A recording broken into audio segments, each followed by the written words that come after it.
The white marble facade of the Plaza Hotel rises 18 stories above Fifth Avenue and Central Park South, catching the morning light like a crown jewel.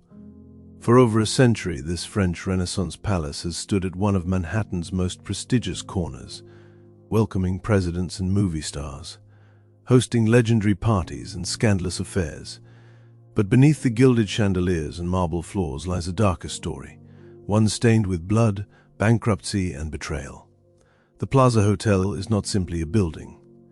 It is a mirror reflecting America's obsessions with wealth, power, and prestige, and the haunting truth is that every owner who possessed it ended up possessed by it instead.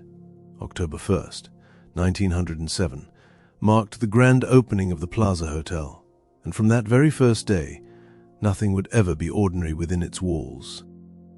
Alfred Gwynne Vanderbilt, one of America's wealthiest men, strode through the revolving doors to become the hotel's first registered guest, his signature in the guest book inaugurating what would become more than a century of glamour, scandal, and tragedy. The hotel had cost $12.5 million to construct, an astronomical sum in those days, equivalent to hundreds of millions today.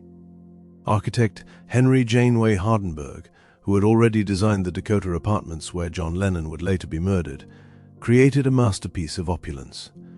No expense was spared. The largest single order of gold-encrusted china in history was placed. 1,650 crystal chandeliers were hung throughout the building. The message was clear. This was not merely a hotel, but a temple to American wealth and ambition. But the Plaza's story begins not with champagne and celebration, but with violence and death. During the summer months of 1906, while construction crews worked to complete the massive structure, the building site became a battlefield. Tensions between union and non-union laborers had been escalating for weeks. The union ironworkers, who commanded higher wages and better conditions, resented the presence of cheaper non-union workers brought in to handle simpler tasks. The construction company had hired retired policemen to keep the peace. 3 former officers, Michael Butler, John Cullen, and William O'Toole, patrolled the construction site, their badges replaced by hard hats, but their authority still assumed. On a July morning in 1906, that authority was violently challenged. A group of ironworkers, frustrated and angry, surrounded the 3 guards on the 8th floor of the unfinished building. What happened next would be debated in court and splashed across newspaper headlines, but the outcome was undeniable. Michael Butler, a man who had served the city as a policeman and thought himself safe in his role as watchman, was struck in the head with a heavy metal bolt. As he staggered, semi-conscious and bleeding, other workers beat him with wrenches and tools. Then, whether he was thrown or fell, Butler plummeted through a hole in the unfinished flooring, dropping 3 stories before his body came to rest on the 5th floor. The other workers, incredibly, continued their jobs as if nothing had happened. Butler was eventually transported to a hospital where he died from his injuries. The press dubbed it the mid-air murder, and journalists descended on the construction site hungry for details. But when the case went to trial, not a single ironworker claimed to have witnessed any act of violence. The wall of silence held firm. All suspects were eventually acquitted. Michael Butler's blood had christened the Plaza Hotel before a single guest ever slept in its beds, and some say his spirit never left. Hotel employees over the decades have reported strange occurrences, unexplained sounds, and an oppressive atmosphere in certain parts of the building, particularly near where Butler met his violent end. The plaza opened for business despite the shadow of Butler's death, and from its first moments of operation, it attracted exactly the clientele its creators had envisioned. The wealthy and powerful of New York society made the plaza their second home. Rooms initially rented for $2.50 per night, about $60 in today's money, which was still beyond the reach of ordinary Americans. The hotel quickly became the setting for the most important social events in the city. Debutante balls, society weddings, business dealings that shaped American industry, all took place within the plaza's ornate ballrooms and private dining rooms. One of the earliest scandals to rock the hotel occurred just 1 month after opening. Mrs. Patrick Campbell, a famous British stage actress and close friend of playwright George Bernard Shaw, was staying at the Plaza while performing in a production of Hedda Gabler. After her opening night, she went down to the Palm Court for dinner. Then, in an age when such behavior was considered shocking and inappropriate for women, she lit a cigarette and began smoking it in public. The headwaiter rushed over and demanded she extinguish it immediately. Mrs. Campbell, defiant and fully aware of the scene she was creating, reportedly shrugged and said she understood this was a free country and she would do nothing to change it. Privacy screens were hastily erected around her table as she finished her cigarette, but the damage to propriety had been done. The incident created a media firestorm. Newspapers debated the evils of smoking and whether women should be permitted such masculine behavior. The controversy contributed to eventual restrictions on smoking in public places throughout New York, including the complete ban on smoking in subway stations. The Plaza Hotel, barely a month old, had already become a stage for challenging social conventions and generating headlines. The hotel's reputation as a gathering place for the rich and famous only grew through the jazz age of the 1920s. F. Scott Fitzgerald, the chronicler of that glittering and ultimately hollow era, frequented the Plaza with his wife Zelda. The couple became known for their outrageous behavior, including jumping fully clothed into the Pulitzer fountain outside the hotel's entrance. Fitzgerald immortalized the Plaza in his masterpiece, The Great Gatsby, setting a crucial scene in the hotel where the novel's tensions explode into confrontation. For Fitzgerald, the Plaza represented everything glamorous and corrupting about American wealth, a perfect symbol for his tragic characters. Throughout the 1920s and 30s, the Plaza hosted the kind of excess that would seem impossible just a few years later when the Great Depression devastated the American economy. Lavish parties lasted until dawn. Champagne flowed like water. The wealthy danced and laughed while bread lines formed blocks away. But when the stock market crashed in October 1929, even the Plaza could not escape the economic catastrophe that followed. The hotel's financial situation became precarious, as fewer and fewer guests could afford its luxuries. What saved the Plaza during the Depression was not shrewd business management or clever marketing, but the loyalty and wealth of a handful of rich widows who called the hotel home. These dowagers, women who had married well and outlived their husbands, maintained permanent residences in the Plaza's residential suites. Their steady rent payments and their presence as living advertisements for the hotel's respectability kept the Plaza afloat when bankruptcy threatened. These women, many of them elderly and eccentric, became fixtures of the hotel, their routines as predictable as the sunrise, their standards as exacting as any queen's. The Second World War brought new challenges and strange restrictions to the Plaza. Wartime rationing meant no extra toilet paper in the bathrooms, smaller napkins, no free coffee refills, and meatless Mondays when beef and pork disappeared from the menu. The hotel instituted a 3-day maximum stay to ensure more people could experience the Plaza despite reduced services. Yet even in wartime, the Plaza maintained its reputation, and when peace finally came in 1945, the hotel was positioned to enter a new golden age. In October 1943, legendary hotelier Conrad Hilton purchased the Plaza for $7,400,000 and immediately began spending millions more on refurbishment and updates. Hilton understood that the Plaza was more than just a building. It was an idea, a symbol of American luxury that needed to be preserved and enhanced. He restored much of the hotel's original splendor while carefully modernizing its infrastructure.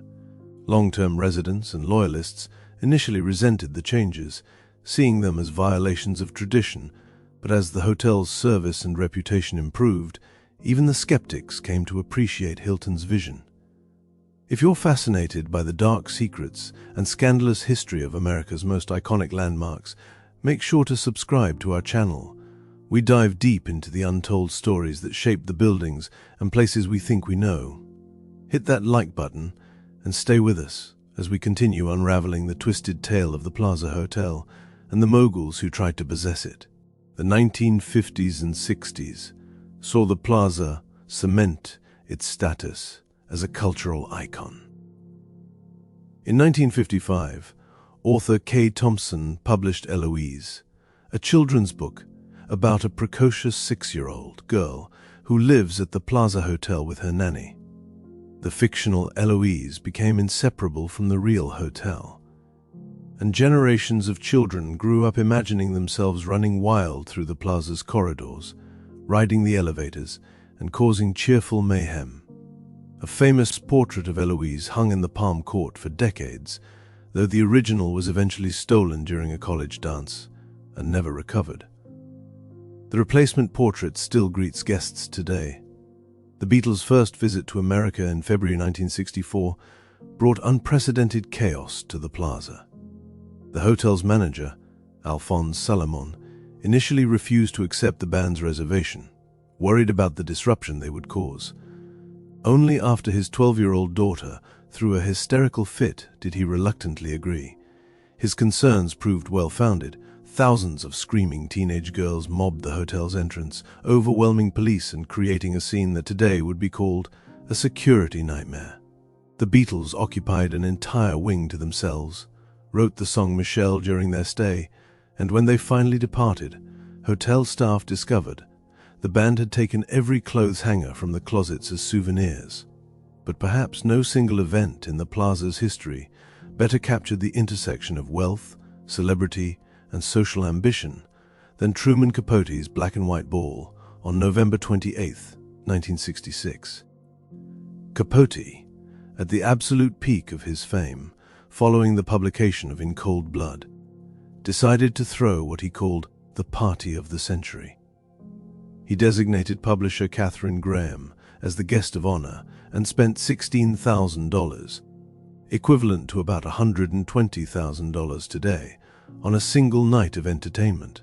The dress code was strict, black and white formal attire with masks. The grand ballroom was decorated with scarlet tablecloths that provided the only splash of color in a sea of elegant black and white. The guest list read like a catalogue of American power and celebrity: Frank Sinatra, Mia Farrow, Norman Mailer, Lauren Bacall, and hundreds of others who represented the pinnacle of American achievement in arts, politics, and society. The ball's impact rippled far beyond that single night.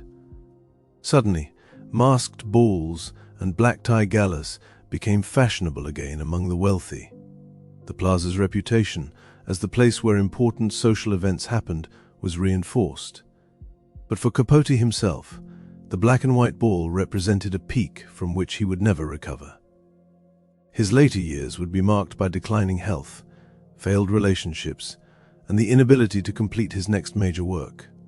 The Plaza had witnessed his greatest triumph, and in some ways, the beginning of his tragic decline. The 1970s brought social change to the Plaza, along with the rest of America. In 1969, members of the National Organization for Women protested the men-only policy at the Plaza's Oak Room. The demonstration was part of a broader movement challenging gender discrimination in public accommodations. Just months after the protest, the Plaza abandoned its men-only luncheon policy, acknowledging that the old social rules that had governed the hotel since 1907 no longer applied in modern America. The 1980s would bring the most infamous chapter in the Plaza's ownership history, and it came in the form of a brash real estate developer from Queens named Donald Trump. In 1988, Trump purchased the Plaza from Westin Hotels for approximately $400 million. In typical grandiose fashion, he took out a full-page advertisement in the New York Times titled, "Why I Bought the Plaza," calling the hotel a masterpiece and declaring his intention to restore it to even greater glory. Trump installed his wife Ivana as the hotel's president and embarked on renovations that emphasized gold leaf, marble, and ostentatious luxury.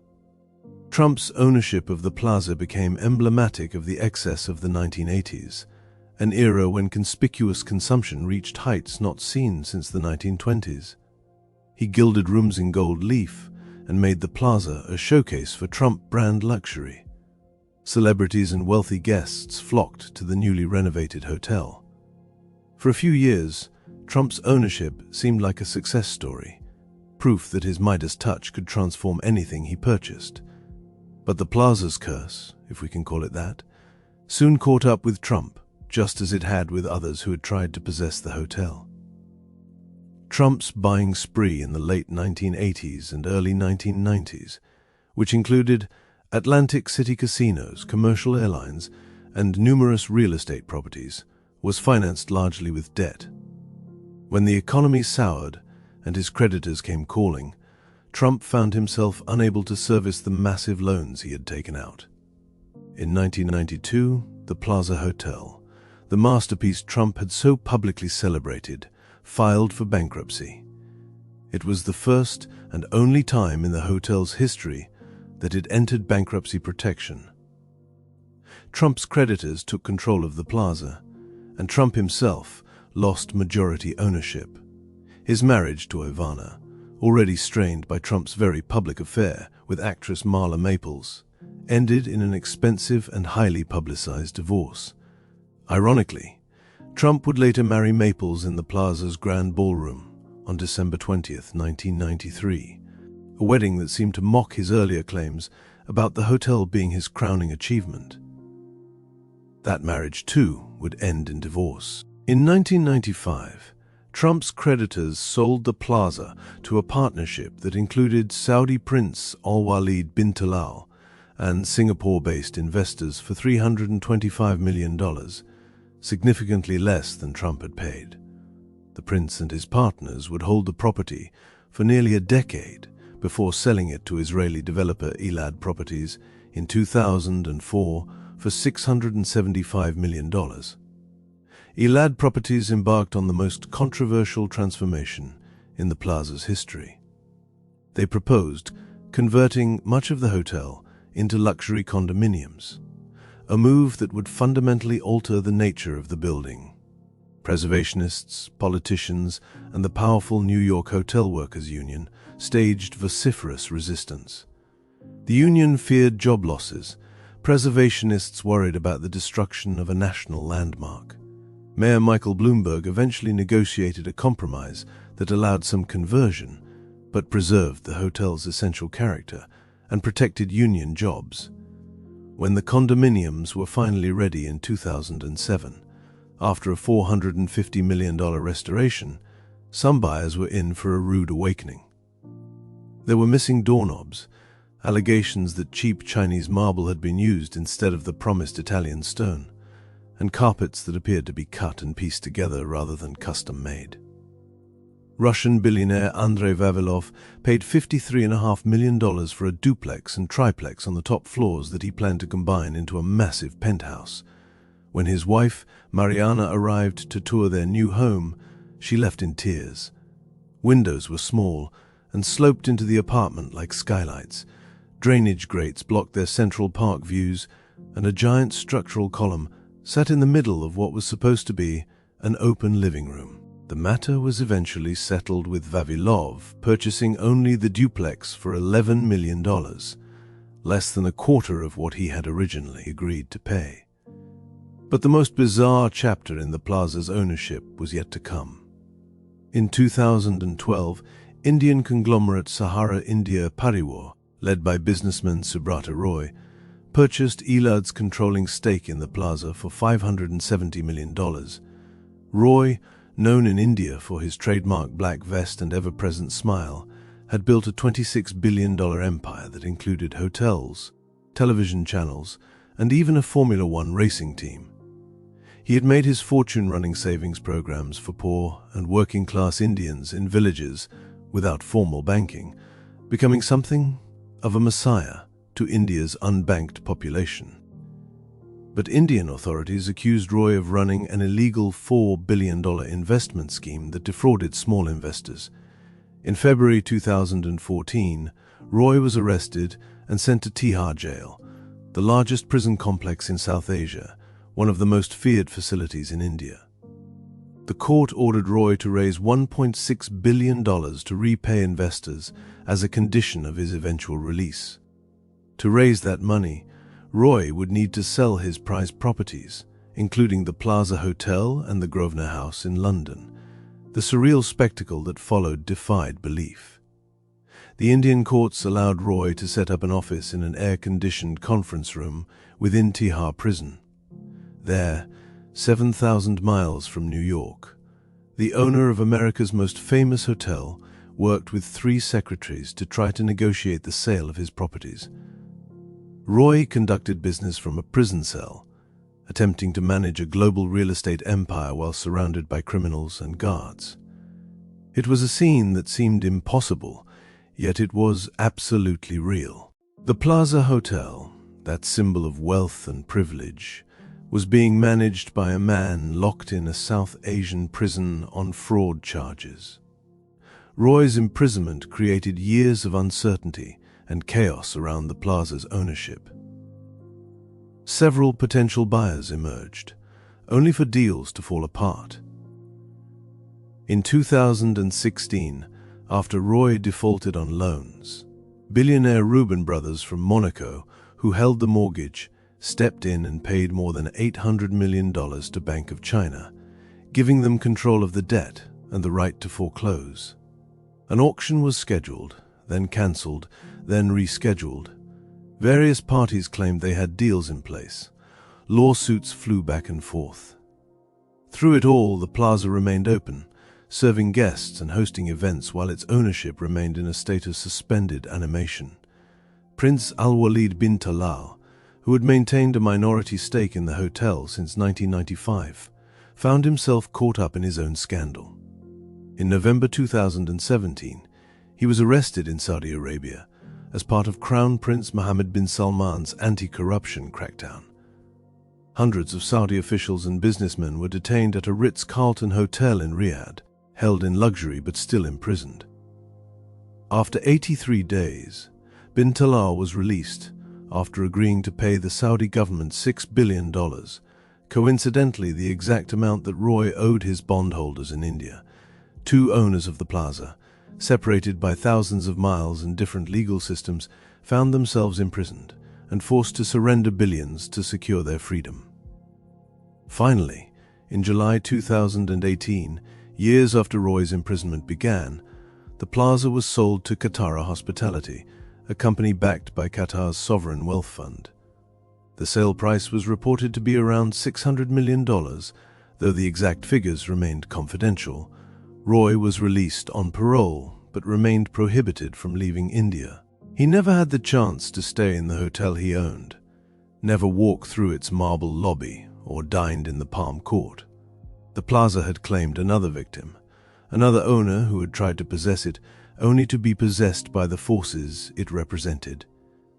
Today, the plaza stands at the corner of Fifth Avenue and Central Park South, as beautiful and imposing as ever. Tourists photograph its facade. Guests sip tea in the Palm Court.